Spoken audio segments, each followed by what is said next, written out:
آپ صلی اللہ علیہ وآلہ وسلم نے ارشاد فرمایا کہ 3 دعاؤں کی قبولیت میں کوئی شک نہیں ہے۔ پہلا مظلوم کی دعا، دوسرا مسافر کی دعا اور تیسرا والد کی اپنی اولاد کے حق میں دعا۔ جب اللہ سبحانہ وتعالی کسی بندے سے محبت فرماتے ہیں تو اسے نرم مزاج بنا دیتے ہیں۔ آپ نے ارشاد فرمایا ایک وقت ایسا آئے گا کہ جب لوگ نیکی پر شرم اور گناہ پر فخر کریں گے۔ بلا شبہ تم میں سے مجھے سب سے زیادہ محبوب وہ ہے جس کے تم میں سے اخلاق سب سے اچھے ہیں۔ جو شخص اصول تعلیم پر 1 گھنٹہ کی ذلت برداشت نہیں کر سکتا وہ ہمیشہ کی ذلت میں پڑا رہتا ہے۔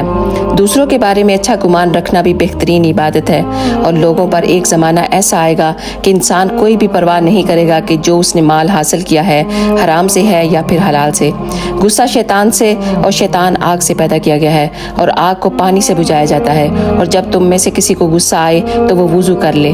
جو مومن لگاتار بیمار رہے تو اس کو بخش دیا جاتا ہے۔ سبحان اللہ۔ اگر ویڈیو اچھی لگی ہو تو پلیز ایک دفعہ اس کو لازمی شیئر